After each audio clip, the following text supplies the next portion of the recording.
Assalamualaikum warahmatullahi wabarakatuh. Halo semuanya, kami dari kelompok 3 Ekonomi Mikro. Di sini kami sedang melakukan proyek pembelajaran mengenai teori penawaran dengan dosen pengampu Ibu Zulfaneti sebagai dosen pengampu mata kuliah pengantar Ekonomi Mikro, dengan saya Indola Sari, NIM C1F025025, dan rekan saya Rahmi Wahidia dengan NIM C1F025015. Dengan saya Siti Mudira dengan NIM C1F025021.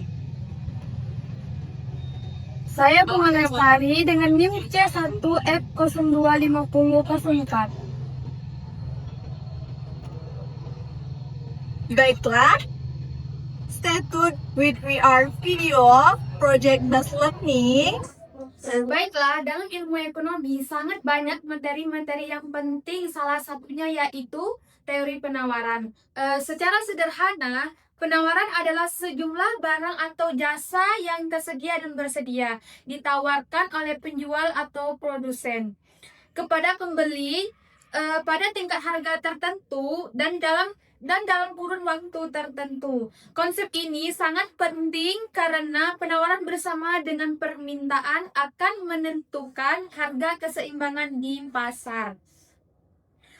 Penawaran bukan hanya sekedar barang yang ada, melainkan barang yang benar-benar ingin dan mampu dijual oleh produsen.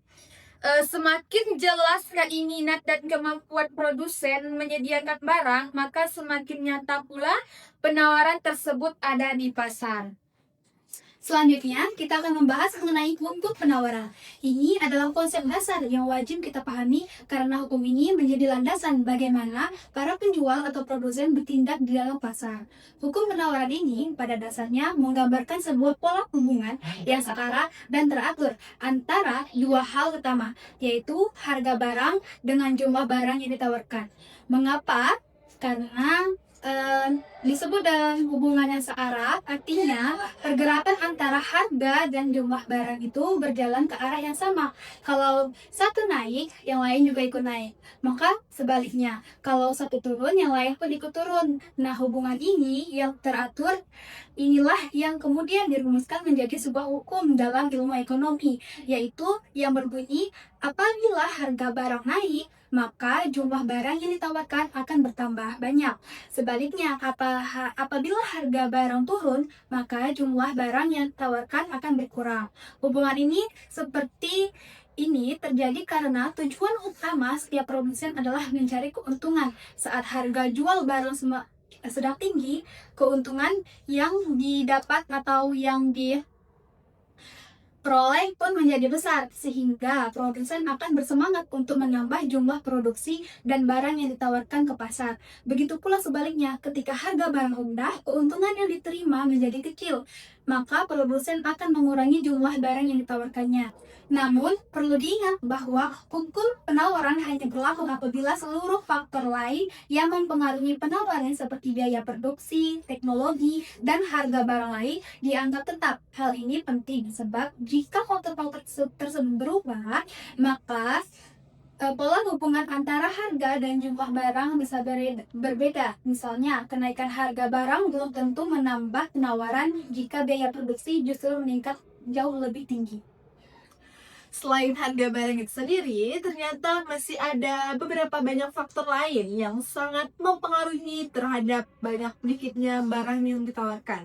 Meskipun barang tersebut tetap sama, berikut ada beberapa faktor utamanya.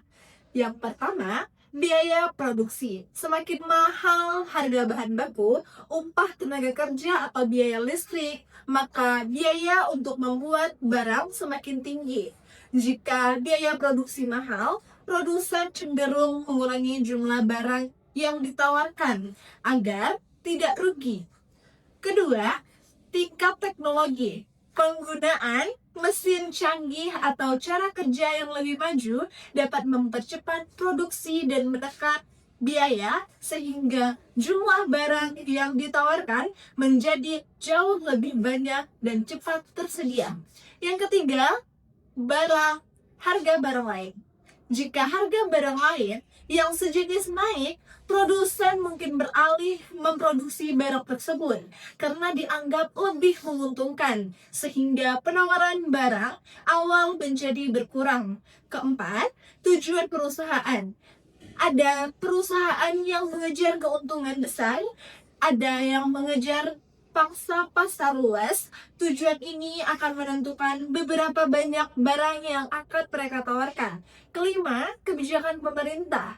Pajak yang tinggi akan kurangi penawaran, sedangkan subsidi dari pemerintah akan menambah jumlah barang yang akan ditawarkan. Untuk memudahkan memahami hubungan antara harga dan jumlah barang yang ditawarkan, kita menggunakan alat bantu berupa kurva penawaran. Kurva penawaran adalah garis yang menghubungkan titik-titik koordinat antara harga dan jumlah barang yang ditawarkan. Bentuk kurva ini condong miring ke atas dari kiri ke bawah ke kanan atas. Bentuk ini menggambarkan hubungan positif atau searah seperti yang sudah dijelaskan dalam hukum penawaran tadi. Setiap kali harga berubah, kita bergerak mengikuti garis kurva tersebut. Sedangkan jika faktor lain selain harga berubah, maka seluruh garis kurva akan bergeser ke kanan atau ke kiri. Dari penjelasan teman-teman tadi, kita bisa menyimpulkan bahwa penawaran sangat dipengaruhi oleh harga maupun faktor luar lainnya. Pemahaman ini penting agar kita mengerti bagaimana barang tersedia di pasar dan apa yang membuat jumlahnya berubah-ubah.